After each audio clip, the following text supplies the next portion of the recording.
Bajo la Lupa, la primera clínica periodística pro fomento de virtudes ciudadanas. Necesitamos información que conduzca al compromiso por el bien. Los principios valen por sí. Sin espacio para el odio y sin espacio para el sectarismo. Aquellos temas que nos preocupan como sociedad son diagnosticados bajo la lupa de hombres y mujeres creyentes del consenso, la cooperación conjunta y la reflexión propositiva, siendo ciudadanos a favor de la prosperidad común. Las confrontaciones ya fueron suficientes. Bienvenidos.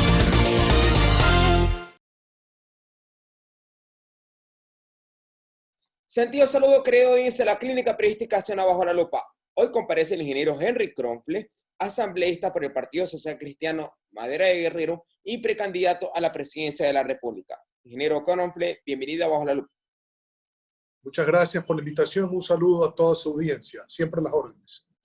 Muchas gracias, muy gentil por atendernos a esta hora, pese a sus ocupaciones, entre ellas no solamente la gestión de fiscalizar y legislar, sino también el apoyo como ciudadano a la consulta popular, la iniciativa impulsada por el exalcalde de Guayaquil, Jaime Nebot. Ingeniero Henry Kronfle, para entrar ya en el tema de lo que ha sido su decisión, compartida con todos de comparecer más bien, de aceptar una precandidatura a la presidencia de la República por el Partido Social Cristiano. Brevemente, una radiografía de lo que está ocurriendo actualmente en el Ecuador. Bueno, primero y antes que nada quiero decirle que he decidido aceptar esa precandidatura. Para mí es un honor ser precandidato del Partido Social Cristiano y por el otro lado es una obligación, si así lo decide el partido, que sea uno de los precandidatos porque los problemas hay que enfrentarlos. A los problemas no se les puede huir y estoy cansado de escuchar que el Ecuador no tiene salidas cuando el Ecuador tiene muchas salidas y se puede realmente regresar a la senda del progreso, del bienestar y ver la luz al final del túnel en el Ecuador. Y para eso se necesita una súper buena administración, una persona con conocimiento, una persona que entienda la problemática que está viviendo el país y sobre todo una persona proba, intachable, que nadie pueda apuntarlo con el dedo. Y en ese sentido, para mí es un honor poder cumplir con esos requisitos y poder ser un precandidato del partido. ¿Qué es lo que está pasando en el Ecuador? Bueno, fácil diagnosticarlo, difícil resolverlo. Por supuesto, una deuda sobre la economía muy alta, casi el 70% de lo que produce el país tiene de deuda en este momento el país. Eso es altísimo.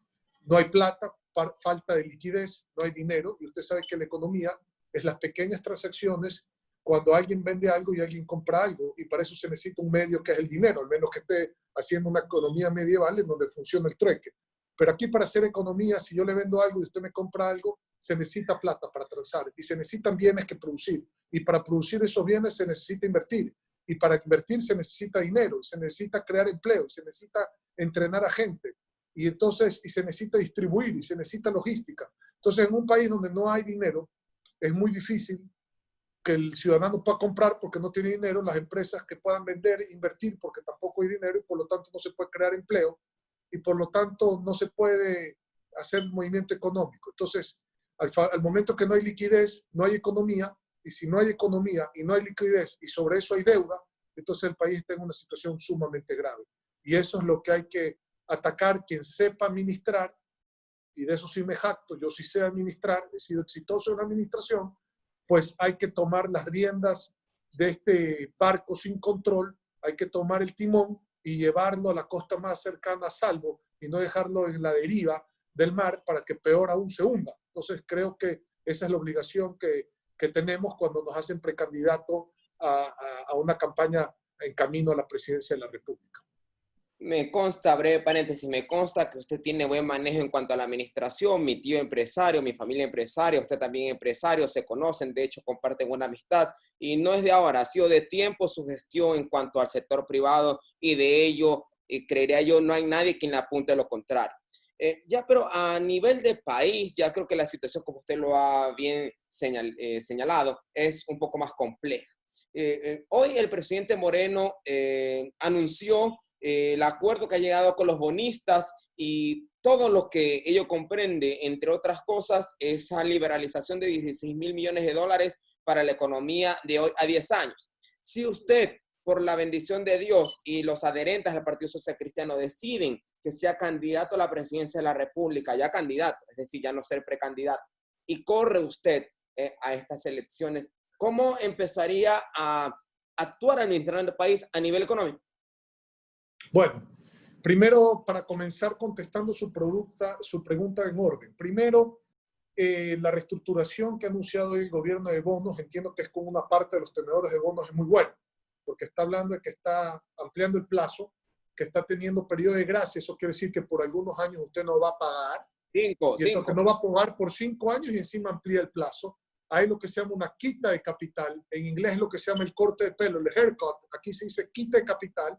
Y además se reduce la tasa de rendimiento del bono a través de lo que se denomina el cupón. El cupón no es más que el rendimiento anualizado pagado semestralmente de un bono que emite el Estado. Entonces, por todos lados suena una maravilla. Tenemos fe que así es, lo anunció el presidente de la República. Y bueno, ojalá que eso se lleve, esa negociación, a todos los tenedores de bonos y se reformulen todos estos bonos y se ponga un poco la casa en orden. Pero esa es la negociación con los bonos. Falta todavía hacer la negociación de deuda bilateral, antes de entrar a la otra parte de su pregunta. Ya hay deuda bilateral con otros gobiernos, que para mí esa negociación es sumamente importante y le explico por qué. Porque la negociación de bonos, el que financió el Ecuador, ese que tenía la plata, que es el tenedor de un bono, que recibió un bono del Ecuador, no pidió nada a cambio. Dio la plata de él y recibe un papel del Estado. Pero cuando se hace una deuda bilateral, y vamos con el gobierno chino, por ejemplo, no es que se entregó de la China la plata. Muchas veces esa plata no se entregó. Lo que se entregó fue la obra. La obra, ¿cómo? Hubo un endeudamiento por el valor de la obra. Los chinos vinieron al Ecuador a trabajar en la obra. La obra se dijo que costaba un monto determinado y se hizo la obra inclusive con personal chino. ¿Qué pasó? La obra no valía lo que valió, valía la mitad porque estaba sobrevalorada y por otro lado funciona la mitad, no funciona al 100%. Pero nos quedamos con una deuda del valor total de la obra, que no es lo que costó, y con una obra que no funciona bien. Esa es la primera deuda que se tenía que haber reestructurado y renegociado. Y de eso se ha hecho poco. Y ahí es donde hay que trabajar. Quiero dejar eso claro. Más allá de que se ha conseguido deuda multilateral, la famosa deuda con los organismos como el Fondo Monetario Internacional, Banco Mundial, Banco Interamericano de Reserva, Banco Interamericano de Desarrollo, Corporación Andina de Fomento que se llama Banca de Desarrollo de América Latina y Fondo Latinoamericano de Reserva. Esos son multilaterales. Entonces usted tiene deuda comercial, deuda multilateral y deuda bilateral. Y tiene una cuarta deuda que es la deuda interna, que esa es gravísima lo que está pasando, porque cuando usted deja de pagar la deuda interna, deja de pagar a los proveedores, deja de pagar a los gobiernos autónomos descentralizados, a los proveedores del Estado. Entonces, el no pago de esa deuda quiere decir que no hay circulante de dinero dentro de la economía y lo que hace es que no hay economía. Entonces, es tremendamente perjudicial pagar deuda externa y no pagar deuda interna. Con esto no le estoy diciendo que hay que suspender la deuda. No, hay que renegociar el pago, pero el no pagar deuda interna es terrible. Contestando su pregunta, ¿qué es lo primero que hay que hacer en el país? Bueno, lo primero que hay que hacer en el país, el que asuma el gobierno, es definir el nuevo presupuesto general del Estado, porque el presupuesto general del Estado que va a asumir el presidente de la República, quien sea que sea, el 24 de mayo del próximo año, es el presupuesto general del Estado que está vigente este año, que se aprobó en noviembre del 2019. Entonces hay que actualizar ese presupuesto general del Estado. Presupuesto sin pandemia.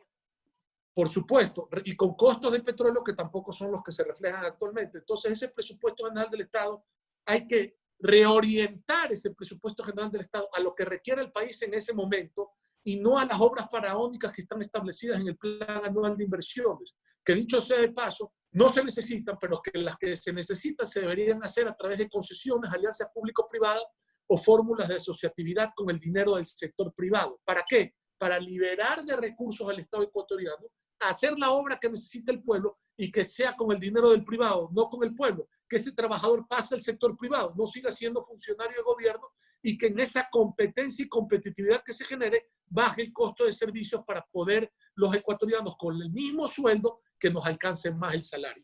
Entonces, hay que hacer alianzas público-privadas, concesiones, hay que tener recursos, empaquetamiento, por ejemplo, de la producción eléctrica, facilidades petroleras, impulso a la minería, impulso a la producción petrolera. Hay que recortar el gasto público inmediatamente, poniéndole primero techos a cada uno de los ministerios y luego depurando y fusionando tanta empresa del Estado, tanto ministerio del Estado que no sirve para nada. En las empresas públicas, usted inmediatamente va a tener que hacer una regulación por parte del Estado y hacer licitación nacional e internacional para que vengan administradores especializados en las actividades de esas empresas públicas y tomen la administración sin privatizarlas. Seguirán siendo del Estado, pero que esas empresas que son del Estado, fiscalizadas y reguladas por el Estado, tengan administraciones profesionales privadas que se sometan en contratos de adhesión, o sea, se adhieran a las reglas del Estado y que se les exija a esas administraciones privadas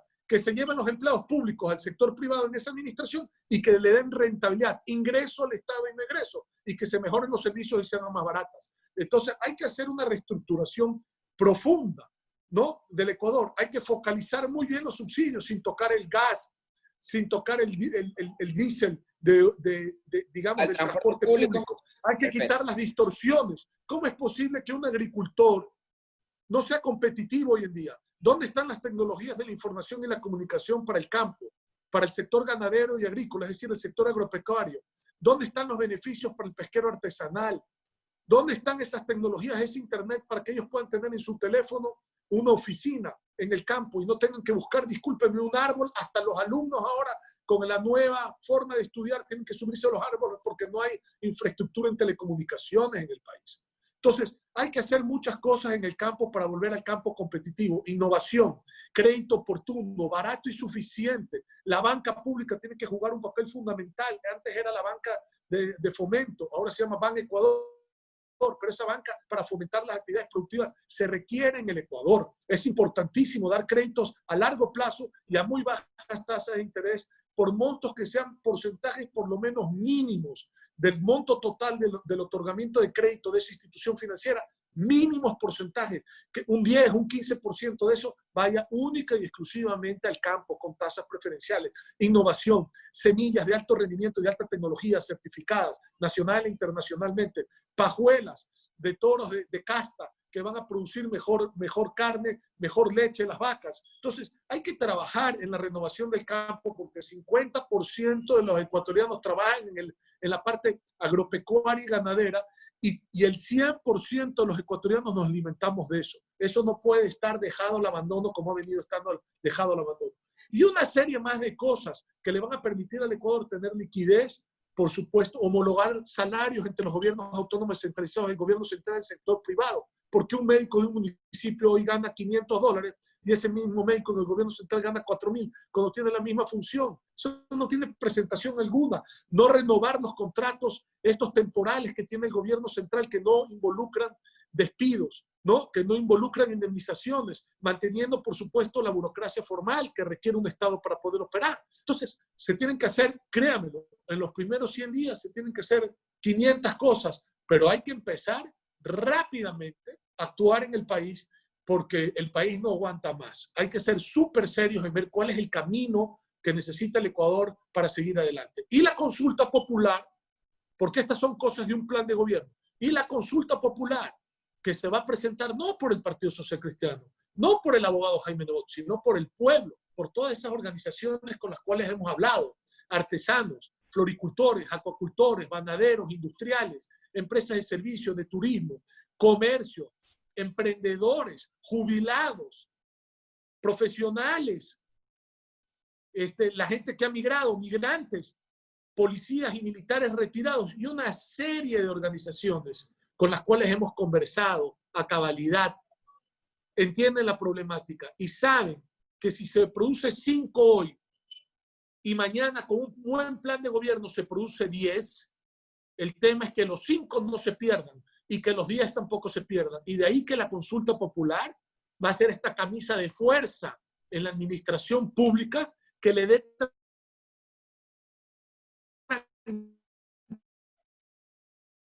tranquilidad a la población. Va a tener una camisa de fuerza en donde no va a poder dilapidar los recursos de los ecuatorianos y va a tener que manejar una super administración eficiente para poder entonces devolverle en obras y en servicios a los ecuatorianos lo que se merecen y no estos actos criminales de corrupción que además de ser robo se han vuelto actos criminales, porque el que roba una mascarilla una vida. Hay que parar eso. Y no más, jamás, nuevamente, gente que cree que solo lo puede hacer, que no se necesita un equipo. Esos estrellados o esos iluminados hay que mandarlos al cosmos, al firmamento. Esos redentores que creen que el país tiene que regresar a la biografía personal de ellos y no a su propia historia. Aquellos que no creen en el trabajo en equipo y que se sienten dioses y que creen que liderar es mandar y no entienden que liderar es servir. Eso nunca más en el Ecuador. Dejemos eso claro. Gente proba, que sepa administrar, que haya demostrado que sea exitoso, que tenga conocimiento, pero que sobre todo entienda lo que está pasando. Y que no venga a dar clases, discúlpenme que se lo diga así, de economía a una madre de casa que con $1 le da de comer a 5 hijos. Porque basta de estos políticos que vienen a dar clases aquí a la persona que con $1 le da de comer a su familia. Ellos no les alcanza ni el salario para darle de comer a su familia y la gente pobre con $1 le da de comer a su familia. ¿Quién le va a enseñar a esa madre a hacer economía? Nadie. Ella nos enseña a todos nosotros. Entonces, estoy hasta la coronilla, discúlpame, de todos estos políticos que se pasan hablando, de todos estos economistas de PowerPoint y todos estos discursos con los cuales nadie come en el Ecuador. El Ecuador necesita que se le resuelvan sus problemas, los problemas del hogar, los problemas del empleo, los problemas de la salud, los problemas de la seguridad, los problemas de la educación y que se deje ya tanto de hablar la politiquería que no resuelve nada de eso. A eso tiene que apuntar la votación en la próxima elección. A alguien que le resuelva sus problemas, que hable menos y que haga más y que haya comprobado que sabe administrar. 3 temas para cerrar la entrevista, por favor, con su generosidad. La primera, ya que ha tocado el tema de corrupción en todo lo que me ha señalado, hay voces dentro de las redes sociales y también voces dentro del aparato público, hablando de prensa, no me refiero al sector público, sino en el sector de la prensa, que han señalado que con todo esto que ha ocurrido, al menos en el tema de los carnés de discapacidad, se debe pensar entonces en una regresión de derechos. ¿Qué opina Henry Kronfle al respecto? Por un lado. Por otro lado, y desde la visión de Henry Kronfle como candidato a la presidencia de la República, ¿qué propondría para armonizar el sistema de seguridad social? Bueno, 2 buenas preguntas, las voy a contestar en el orden que me las he hecho. Regresión de derechos jamás. Ni precarización, ni retroactividad, ni regresión en materia, ni derechos, ni en materia laboral. Quiero dejar eso claro. ¿Cuál es el problema de la corrupción hoy en día? Primero, ¿dónde están los concursos para saber qué persona debe ocupar qué puesto dentro del servicio público? No importa si es legislativo, de gobierno o administrativo, pero esto no puede ser el reparto del sistema público de administración por mi amigo, mi compadre o mi pariente. Eso se tiene que acabar. Entonces, tiene que haber calificación para la gente que ocupa un puesto. Segundo, tiene que acabar el reparto para votos en la Asamblea Nacional. Eso tiene que terminar, porque si hay alguien que le han entregado un hospital es porque hay alguien que lo ha repartido el hospital, porque usted no recibe lo que no reparte. Hay el repartidor y el que le repartieron. Hay las 2 cosas. Eso se tiene que acabar. ¿Cómo se acaba eso? Poniendo orden en las finanzas públicas, no amenazando a nadie que te voy a pagar si es que votas así o asado, o si te doy esto o el otro. Tercero, una comisión dentro de la Asamblea de Fiscalización que realmente funcione y que no sea una comisión de archivo y que no esté contaminada por esta repartición. Eso es muy importante. Cuarto, volver a los procedimientos previos de la Contraloría General del Estado antes de la adjudicación de los contratos en el sector público. Porque, ¿qué resulta? El juez de cuentas ya no es juez de cuentas, es el doctor de la autopsia. El paciente está muerto y la Contraloría dice de qué murió en vez de evitar que muera. Es un problema. Quinto, el fortalecimiento de la Fiscalía General del Estado, tanto con el Poder Judicial como con el Poder Policial. Sumamente importante. Y sexto, ¿a dónde caen todos los actos de corrupción? En los juzgados. ¿Y quién habla del Poder Judicial en el país? Nadie. ¿Y qué se está haciendo en los juzgados para evitar todas estas artimañas, todos estos muñequeos, todos estos recursos legales sobre pretexto del debido proceso? El debido proceso que, perdóneme, protege al delincuente y no protege a la víctima, que es el pueblo ecuatoriano del robo. Nunca ve usted que meten a nadie en preso, nunca ve usted que devuelven dinero. Entonces, comienza por el gobierno, pasa por la Asamblea, no puede hacer nada la Contraloría, actúa en poco la Fiscalía porque no tiene la infraestructura, cae en el juzgado y no pasa nada. Ese círculo tiene que acabar en el Ecuador, hablando de corrupción, como usted muy bien lo mencionó. Y ahí hay que hacer modificaciones, tanto en las leyes, que son sumamente importantes, Código de Reordenamiento Financiero, procedimientos previos de la Contraloría General del Estado, fiscalización a través de la Comisión de Fiscalización de la Asamblea. Y ahí sí nos puede ayudar mucho la prensa a través del periodismo de investigación y cualquier ciudadano denunciando, manteniendo en secreto o en anonimato su identidad para no sufrir ningún riesgo, ningún costo por hacer la denuncia. Eso es sumamente importante en el Ecuador. Sistema de seguridad social. El tema de la seguridad social, excelente tema que trae colación. Hoy, ¿qué es la seguridad social? Un Instituto Ecuatoriano de Seguridad Social y un banco del Instituto Ecuatoriano de la Seguridad Social. Para nosotros, ¿qué es? Pagar 21% de impuesto al salario y no recibir, perdóneme, buen tratamiento y en algunas ocasiones ni siquiera tratamiento de los hospitales de la seguridad social. Los fondos de invalidez, vejez y muerte, la pensión de jubilación, los préstamos quirografarios y los préstamos hipotecarios. Todas estas cosas con deficiencias terribles. Un call center que tiene que esperar usted 6 meses para que le den una cita. Entonces, ¿por qué no se transparenta lo que hace la seguridad social?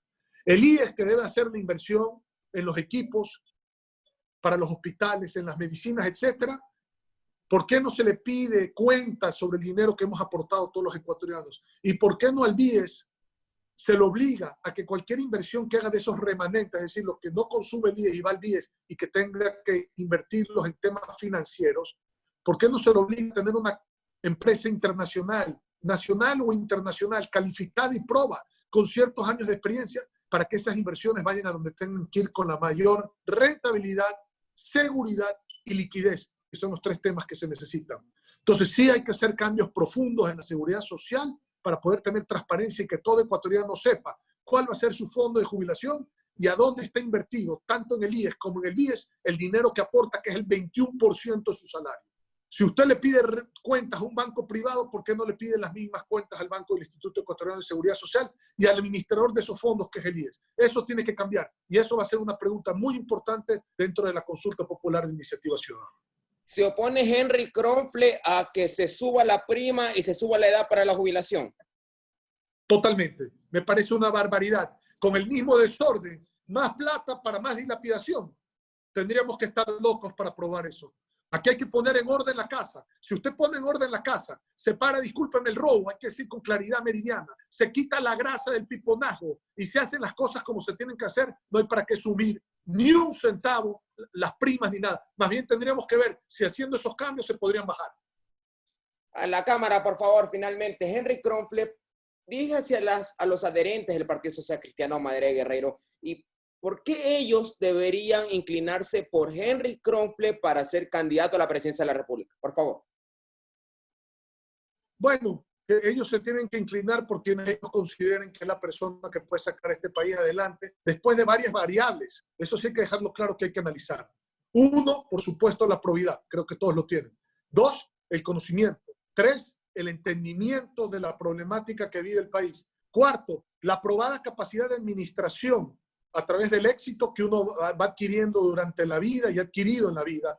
Y 5, la popularidad que uno tiene que tener también, porque eso es parte de la fórmula de considerar dentro del partido, ¿no? Es una variable dentro de la fórmula.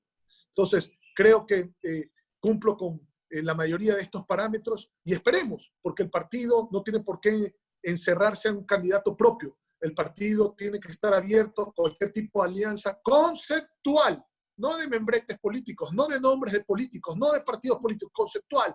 Los conceptos que requiere el Ecuador para salir adelante, ampliar la frontera del empleo, por ejemplo, ¿no? Castigar a los delincuentes, la lucha contra la corrupción, las inversiones para generar empleo y resolver el problema de la gente, la salud y la educación. Si nosotros fijamos estos hitos conceptuales, ojalá que exista un candidato que nos permita, no importa si es de adentro o de afuera, eso es lo de menos, pero que nos permita llegar a estas alianzas en estos conceptos para así mantener una unión en el Ecuador que nos permita darle gobernabilidad a este país y buscar la luz al final del túnel que tanto reclaman 17,5 millones de ecuatorianos.